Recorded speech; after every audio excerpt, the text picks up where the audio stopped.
Olá, voltamos. Que bom que você continua aqui conosco, né? Vamos falar de saúde, vamos falar de Covid e também retorno às aulas. Olha, gente, às vezes é difícil ter concentração com esses dois aqui, eu confesso, viu?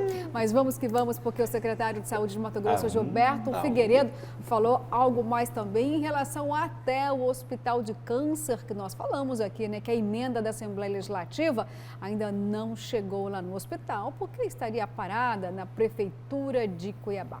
Roda aí pra gente ouvir as declarações. Praticamente todos os profissionais já foram vacinados. Não foi vacinado aquele que se recusou até aqui ser vacinado, né? Como a maioria deles tomaram vacina AstraZeneca, muitos deles, né, eles têm que esperar o período regulamentar para aplicar a segunda dose com a maior eficácia possível. Vejo muita gente falando em antecipar a vacina da segunda dose. Existe perda substancial, segundo os laboratórios. Se adianta 10 dias, perde 10% de eficiência nisso. Então, o Ministério tomou a decisão, caminhou a nota técnica para que não se faça antecipação, mas a maioria, ou seja, quase a totalidade não é dos professores, dos trabalhadores da educação. O Hospital do Câncer inaugurou os 10 leitos de UTIs, o senhor até chamou a atenção da Prefeitura, porque o recurso, uma emenda da Assembleia, desde 2019 ainda não foi repassada para a Prefeitura, que emitiu uma nota gigante dizendo que a culpa não é da Prefeitura. A Prefeitura nunca tem culpa, né? Esse dinheiro está no meu caixa lá, guardado na Secretaria de Estado. Até quando isso possa ser verdade, se tiver algum equívoco, a gente corrige o equívoco. Mas não é essa a justificativa, né? Esse recurso não está parado na Secretaria Municipal de Educação desde 2019 por culpa do governo do Estado. Só agora, nos últimos dias, eu repassei um recurso destinado ao Hospital do Câncer para a Prefeitura de Cuiabá, porque eu sou obrigado a fazer esse circuito, mais de 7 milhões de reais. Só que quando chega na Prefeitura, aí tem uma série de dificuldades, um monte de burocracia que impede, e esse dinheiro acaba sendo, de certa forma, utilizado para outra coisa, depois tem dificuldade para pagar. Exemplo esse de 2019. Estou falando de um repasse feito agora, mas 2019 já tem um certo tempo. E não é por erro de portaria nenhum. Isso eu posso assegurar aos senhores, posso dar ampla publicidade e mostrar os documentos do que a gente faz na Secretaria de Estado. Bom, as declarações então do gestor dando bronca aí, dizendo, olha, o Estado não errou na portaria não, viu? O dinheiro não foi porque está lá no fundo da Prefeitura, e também falou sobre o retorno às aulas, que ele acredita aí no protocolo de biossegurança para acalmar os pais, e defende que não deve ter surto, né, em relação à Covid-19 nas salas de aula. Kleber, professor? Eu acho que o Brasil precisa atentar para a questão do crescimento da variante Delta no mundo. Tá? Atentar para a questão das barreiras sanitárias, aeroportos, né, rodoviárias no Brasil. O Brasil é muito incompetente nesse ponto. Nós já temos alguns casos no Brasil da variante Delta. Podemos impedir, não tenho dúvida disso, de adentrar mais pessoas contaminadas com essa variante. Hoje o epicentro da variante Delta é a Indonésia, que tem 280 milhões de habitantes. Nos Estados Unidos é a Flórida. Você vê um recuo de milhões de chineses, né, por conta da disseminação da variante Delta na China, pessoas que já tinham sido vacinadas. Então eu acho que o Brasil fica aí flanando, né? Perambulando numa situação que poderia tomar medidas um pouco mais duras, principalmente de fronteira. Eu penso isso já há algumas semanas, mas eu não vejo movimentação nesse sentido. Isso realmente me incomoda de forma muito grande, né? Enfim. Kleber Lima, alguma ponderação? Sobre vacina, eu ontem acompanhei o noticiário nacional sobre o bispo lá, o bispo reverendo Hamilton, que foi na CPI, mentiu, chorou, admitiu que tentou sim vender vacina superfaturada, e a coisa vai seguir no seu curso. A CPI voltou ontem, assim, pegou ele na mentira todo o tempo. As pessoas, mas houve, não, foi um crime tentado, né? Graças a Deus não foi consumado, mas foi um crime tentado. Isso já está aprovado pela CPI. E a senadora Simone Tebet, que é aqui do nosso estado co-irmão, Mato Grosso do Sul, ela é mato-grossense pela idade, né? Ela nasceu antes da divisão. Diz que a CPI vai apontar culpados no plural, né? No plural, assim, mais de um. Sim. Não tenho dúvida. Vamos acompanhar. E olha, Cleber, E já eu que espero você... que realmente aconteça. É, claro. Claro. E já que você tocou aí no governo federal, tem um tema aqui também interessante, viu?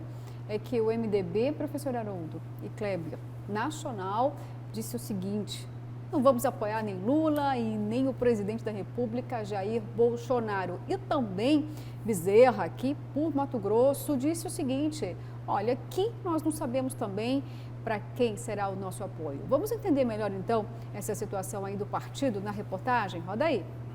Depois daquela reunião em Chapada dos Guimarães, o que o partido decidiu?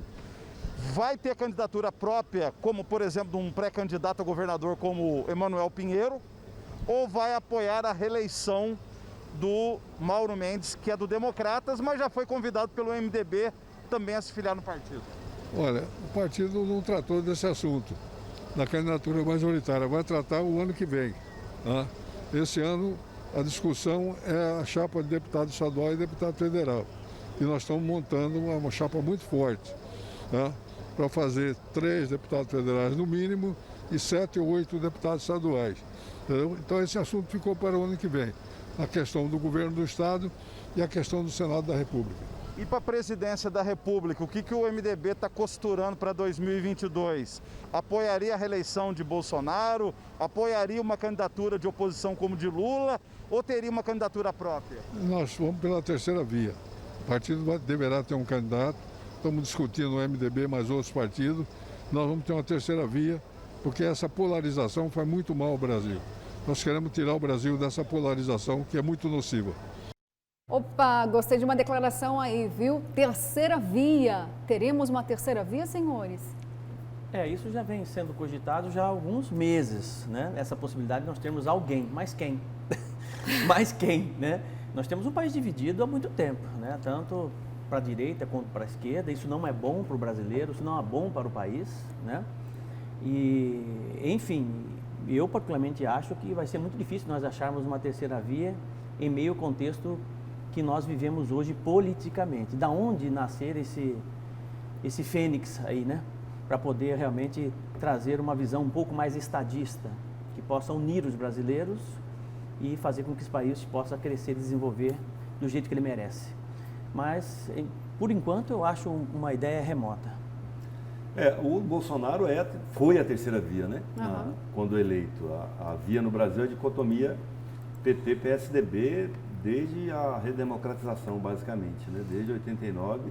O Collor foi um ponto fora da curva e depois disso ficou PT-PSDB. PT-PSDB era a grande polarização. É cedo ainda, não é muito provável que hoje não existe assim, nomes com muita densidade, mas do jeito que os fatos estão muito dinâmicos, a gente também não pode descartar. Os fenômenos surgem com muita celeridade, com muita efervescência, depende muito de como vai estar o presidente Jair Bolsonaro mais próximo da eleição. Hoje, se fosse hoje, ele teria muita dificuldade, apesar dos movimentos pró-Bolsonaro, como a carreata do último domingo, né? Ela é expressiva, sim, sem dúvida nenhuma. Em Cuiabá foram aproximadamente 1.000 veículos, né? 1.000 carros. Eu estava numa sorveteria ali na Avenida do CPA e vi uma boa parte dela passar.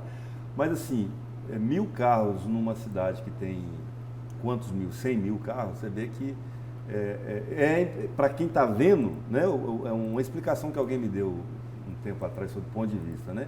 Ele coloca o ponto de vista muito como distanciamento. Então, assim, se você pega esse copo e coloca ele assim perto do seu foco de visão, ele está de um tamanho. Você vai distanciando, ele vai diminuindo de tamanho. Essa, né, é uma definição boa que qualquer um pode fazer, experiência com o dedo. Põe o dedo assim, você vai ver o seu dedo assim, desse tamanho.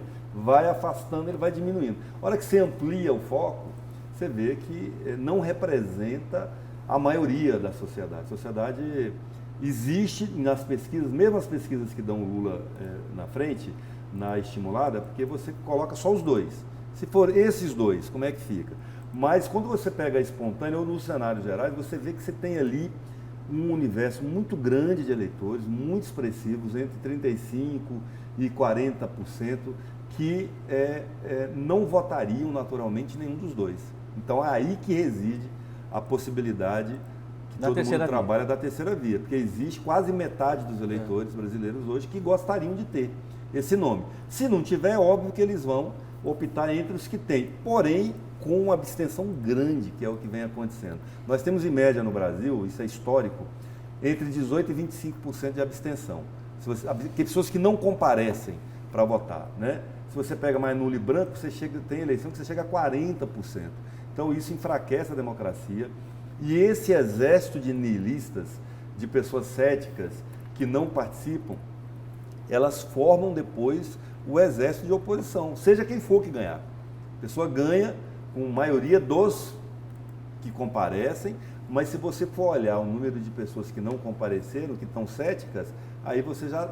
É o grande desafio, eu acredito, dos partidos em geral no Brasil, é fazer com que esses céticos venham participar mais do processo eleitoral. Né? Olha só, quem está lá em casa nos assistindo, nossos opinadores residenciais já deram aqui nomes, viu, para uma terceira via, e tem também aqueles que não querem não uma terceira via. Vou aqui chamar a atenção para algumas mensagens. Adoro essa participação maciça, viu, gente? Obrigado. Continue participando conosco. Bom dia, bancada. Onde o Kleber vê essas informações que eu queria ver também?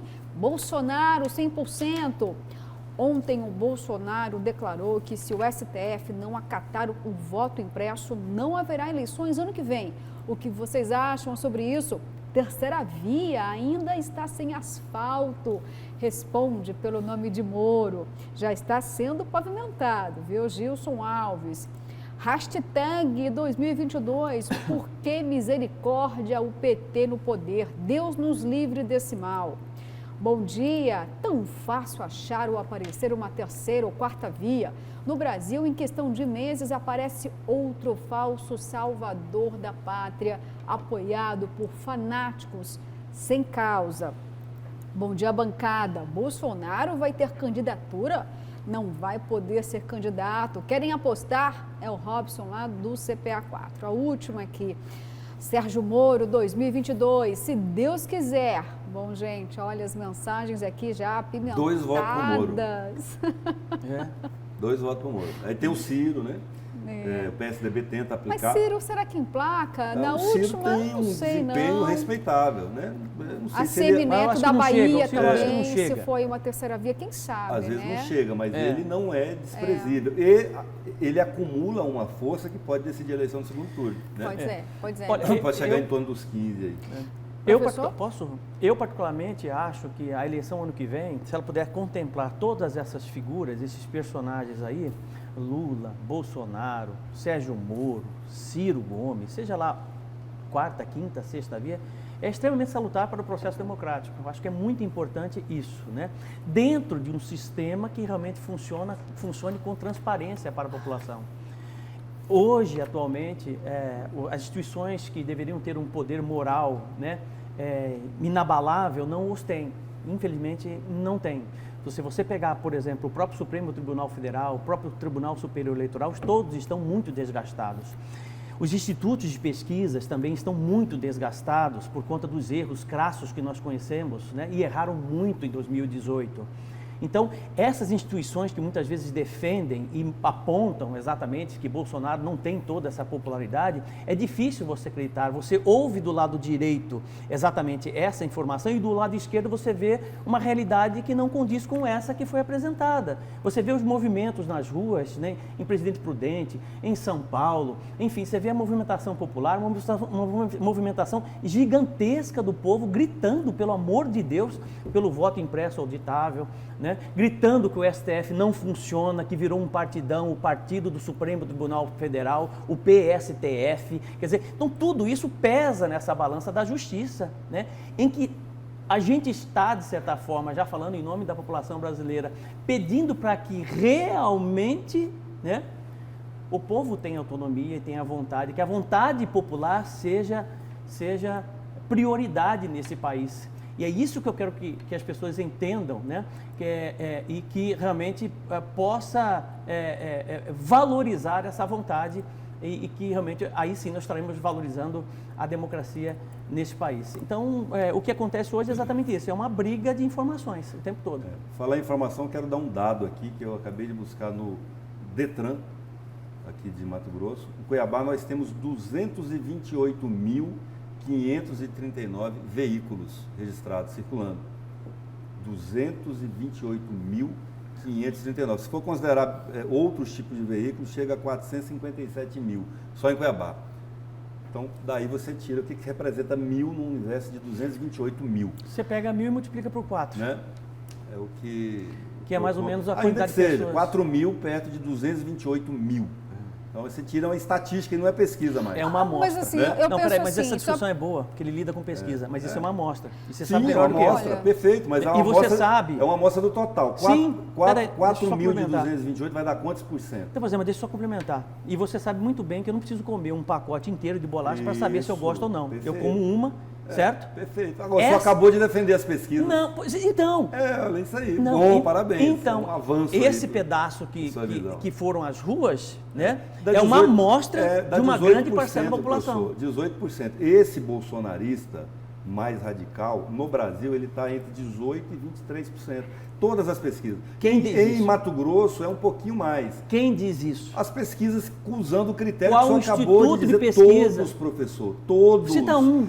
Datafolha, Pronto, acabou. Paraná Não, Pesquisas, não, acabou. Não, para mim é suficiente. Ibope, que não Você tem tá mais. fazendo- você tá trazendo para mim? professor. Pronto, Não, professor, respondeu. Todos. Acabou a discussão Não, para mim. todos. Para mim acabou a E aí eu discussão. dou um dado Eu sabia pro que você ia senhor falar da aqui, Datafolha. e eu estou dando um dado Eu pro sabia senhor. que você ia falar da Datafolha, Cleber. Ela Você é a mais insiste na conhecida. Datafolha? Vou dar outro para o senhor, Gazeta Dados. Só acredita na pesquisa da empresa que o senhor trabalha, do Dorileu, Gazeta Dados.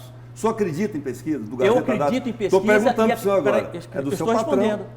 Ué, eu acredito, tanto é que na eleição passada eu contestei perguntando. o Gazeta Dados. Ah, bom. Eu Então contestei. tá bom. Eu Aí, então, o senhor eu resolve com o contestei Dorileu, porque não é eu achei que a comigo. leitura minha seria diferente do Gazeta Dados. E qual o problema disso? Não, aí não é para mim nenhum. E qual o problema Para disso? mim nenhum. Bom, gente, a única Pra certeza mim, que nós temos aqui, então, já que você também pode duvidar das Tem diferença- pesquisas, é que, eu de não tenho fato, problema só um nenhum quanto minutinho, a isso, professor. Cleber. As Problema nenhum, eu tenho minha opiniões, posição as opiniões clara, são diferenciadas, técnica, você em e não casa é porque tem a a Gazeta sua... Dados que eu Professor, só um vou minutinho, deixar por de favor, discordar. Kleber, Ué, só um qual o problema minutinho. disso? Gente, Ué. as pesquisas, elas sempre serão muito Não questionadas. faltava essa agora. E aí é o seguinte, o país está dividido, isso não é segredo para ninguém. Saber exatamente os percentuais reais ali na máxima, de fato, é um desafio. Mas olha só, a gente estava falando aqui da terceira via e gerou toda essa discussão. E eu só dou um conselho aí para você. Em muitas eleições, o eleitor acaba votando, às vezes nem com convicção de quem votou, mas é para que o outro, o A ou B, não seja eleito. Isso é muito triste para o processo democrático. Então, é claro que você continua defendendo Lula e sempre vai defender. Você que sempre defendeu Bolsonaro, sempre vai defender. E também, gente, o contrário acontece. Você que votou no Lula não vota mais. Você que votou no Bolsonaro não vota mais. Ou ele conquistou novos eleitores, enfim.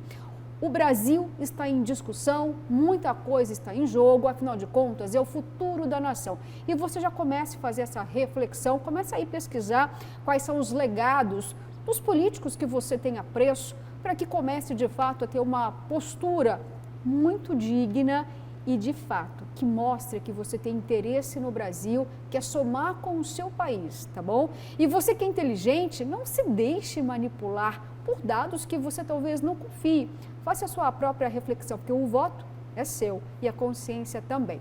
E agora eu vou chamar ao vivo o repórter João Fernandes, porque vai ferver, sabe onde? Lá na Câmara de Vereadores de novo. João, diz para mim, vai ter mais uma CPI aí na Casa de Leis, é isso mesmo?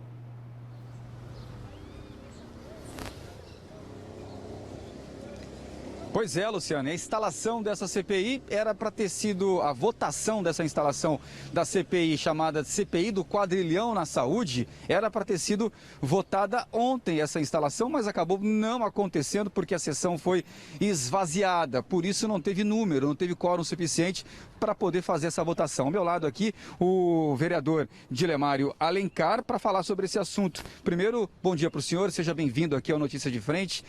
Esvaziar a sessão, para o senhor, uma estratégia? Bom dia Kleber, Luciana, professor Haroldo, enfim, todos os telespectadores da TV Vila Real.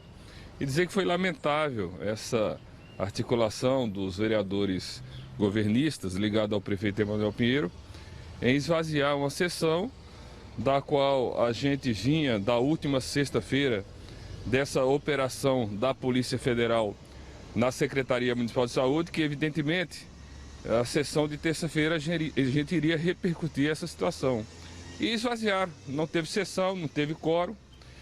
E nós, vereadores da oposição, né, eu, Dilemário, vereador Pacola, vereador Diego, vereadora Michele, nós já estamos com a CPI para propor, porque nós queremos investigar a fundo essa notícia de que existe uma quadrilha organizada dentro da Secretaria de Saúde que vem fazendo malversação de recursos públicos.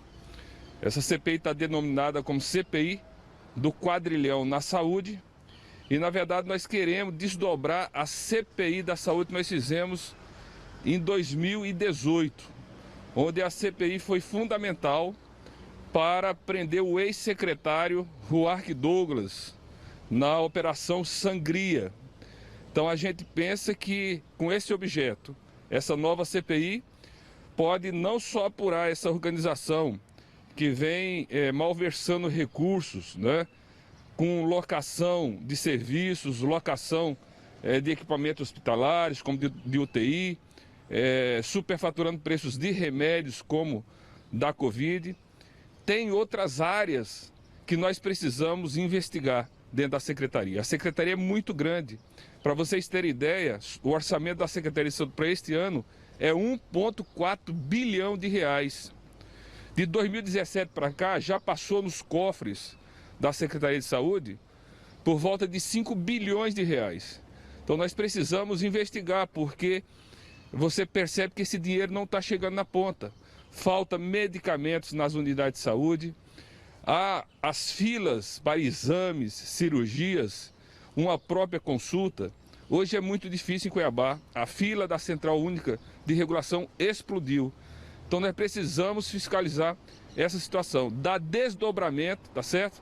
Na CPI de 2018, da CPI da Saúde, para a gente eventualmente identificar quadrilhas organizadas que estão roubando o dinheiro da saúde em nossa cidade. Só para pontuar, na sexta-feira passada, vereador, para quem está acompanhando a gente agora, a Polícia Federal deflagrou a Operação Curare, né, para poder investigar e desarticular uma quadrilha, uma possível quadrilha que agia dentro da Secretaria da Saúde, que teria desviado pelo menos 100 milhões de reais da Secretaria. Com isso, mais um secretário foi afastado do cargo. O senhor disse aqui, em entrevista, que a Secretaria de Saúde de Cuiabá é uma usina de escândalos. É isso? Exatamente, virou uma usina de escândalos. E aí, a gente pode lembrar também um escândalo recente dos medicamentos vencidos, que só veio à tona porque houve uma fiscalização dos vereadores da oposição no depósito da Prefeitura. A ex-secretária Zenira, ela sabia desses medicamentos vencidos desde de outubro de 2020, mas mesmo assim, na gestão dela, venceu remédios em novembro, dezembro do ano passado, janeiro, fevereiro, março, abril deste ano, e só veio à tona com a fiscalização dos vereadores da oposição. Foi instalada uma CPI dos medicamentos vencidos e aponta-se que somente em remédios vencidos a Prefeitura jogou na lata do lixo por volta de 30 milhões de reais. Então, certamente também tem uma organização criminosa para operar em relação a remédios, comprando perto da data de vencimento, levando prejuízo para os cofres públicos municipal.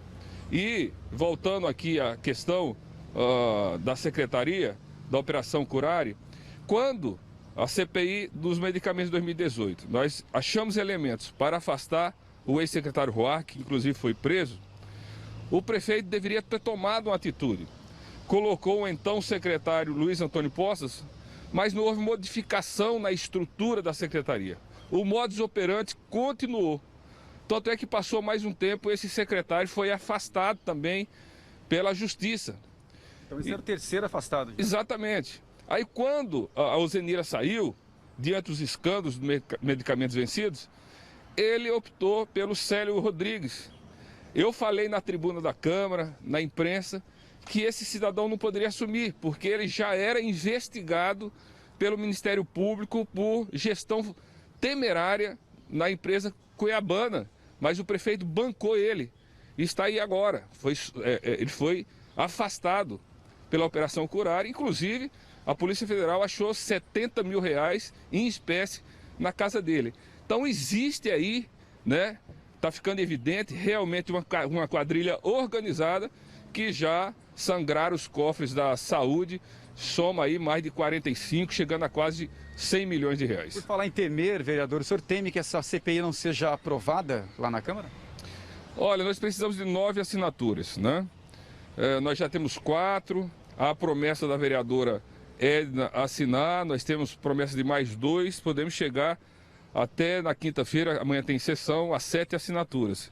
E estamos abertos a todos os vereadores. Eu penso que essa CPI não é questão de oposição, de situação, é uma questão para a gente levar a fundo essa situação. Porque, olha, se estão roubando na saúde, imagina o que não pode ser feito na gestão desse prefeito.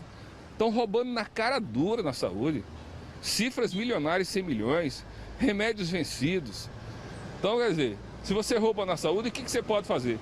Então, eu acho que todos os vereadores devem assinar sim, para a gente fazer o nosso papel de fiscalizar, porque a população está indignada com essa notícia da prefeitura aí ter colocado, né, essa organização, como você bem disse, eles manipularam o contrato de mais de 100 milhões de reais.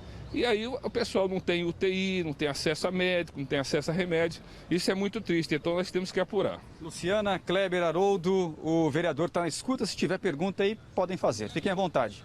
Oi, João, olha só, não foram muitos os esclarecimentos aqui do vereador, né? Ele já disse, inclusive, que espera a aprovação, afinal de contas, são apenas 9 assinaturas, tem 25 vereadores e, de fato, a população quer uma resposta efetiva sobre esse escândalo dos medicamentos. E nós falamos sobre isso aqui essa semana, chamando a atenção da Câmara. Por que já lá no passado não teve aí um trabalho de fiscalização, quando pela primeira vez a ex-secretária disse o seguinte: olha, não consigo fazer processo de licitação porque tem um possível esquema aqui, tá? Então, parabéns à atitude da Câmara de Vereadores por essa tentativa aí de emplacar, né, a CPI do quadrilhão. Só 9 assinaturas e aí, gente, você que está em casa, que não tem medicamentos na rede pública de saúde, está aplaudindo aí, esperando mais uma CPI. Porque aquela outra que está acontecendo é referente apenas a medicamentos vencidos. E essa não, viu? É para investigar aí os 100 milhões de reais. Para onde foi esse montante de dinheiro? E você que não consegue nem mesmo uma dipirona. E aí, se você acompanhar a sessão, vai saber, né, exatamente qual foi o vereador que não está querendo votar a favor do requerimento para emplacar a CPI do quadrilhão. Fique atento, a gente está falando aqui de eleição. Não, ele ainda não, ele precisa de 9, né? Vai ser apresentada na Casa de Leis, tá? Okay. E a oposição lá hoje não dá isso, né? Olha, a oposição tem que fazer uma militância, ela tem que arrebanhar, né? Que vergonha. Difícil, de 25 vereadores, tem uma investigação aí importante, e essa vai ser desculpa, viu, Kleber? Concorda comigo? Concorda comigo, professor? Já tem uma, né? Não, mas já tem investigação da DECOR, da Polícia Federal, vamos deixar isso, né, para as autoridades policiais. Essa vai ser a principal desculpa, ó. Já estou dando a dica aí para você, fique de olho, viu? E recebemos aqui, gente, uma enxurrada de comentários, porque nós tivemos aqui um embate em relação ao presidente da República e também as manifestações pró-Bolsonaro e pesquisas eleitorais. Então, neste momento aqui, eu vou respeitar muito a sua avaliação, que carinhosamente encaminhou aqui para a gente. Vamos lá, então, para algumas mensagens. Pesquisas, piada, vão de encontro com a conveniência. Quem mandou para a gente foi o André Michels, acho que todo mundo conhece, hein? Bom dia, bancada. Só para a orientação do Kleber, eu tenho 2 carros. Não fui em nenhuma carreata, mas apoio incondicionalmente o presidente. Aqui em casa somos 5 votos, todos Bolsonaro. Na verdade, o eleitor devia fazer um limpa. Chega dessas raposas velhas, como Bezerra, Lula, Bolsonaro, Ciros da vida. O petista intimando o cidadão brasileiro desta forma que eles agem, por pressão. Como votar num ex-presidente preso por roubo só no Brasil? Concordo com sua colocação, Luciana. Há anos voto contra o Luladrão, não no candidato que gostaria que se elegesse. Nunca confiei no Lula. Bolsonaro só não fez mais porque desde o começo do seu mandato sempre foi um desastre atrás de desastre. Quando eu vejo certos tipos de pessoa fazendo críticas e ofensas a Bolsonaro, vejo que ele está no caminho certo. Tenha um excelente dia. Diz para o professor que a urna é segura. Votei no Bolsonaro, não voto mais. Péssimo presidente. Quem defende Lula é equivocado ou mau caráter mesmo. Bom dia, meu nome é Adriano. Gostei do debate do Haroldo e do Kleber, mas o PT não emplaca mais, desapega. Desculpa, Kleber, mas o Haroldo é uma pessoa verdadeira. Obrigado. Olá, bom dia. Gosto muito do professor Haroldo, mas está difícil assistir. Ele defende muito o presidente, chega a ser desgastante. Em defesa do Bolsonaro, a favor do voto auditável, é uma cortina de fumaça para esconder a aliança do governo com a quadrilha do Centrão. O problema é que nós não temos candidatos para votar, temos ladrões. Bom, gente, inúmeras mensagens aqui. Infelizmente, não tenho tempo para ler todas, tá? Nós vamos separando aqui carinhosamente e com muita imparcialidade, viu? Nem para A e nem para B. Doa a quem doer, a gente mostra aqui a sua opinião, porque ela é sempre muito importante, viu? Agora eu vou para um rápido intervalo e daqui a pouquinho nós voltamos.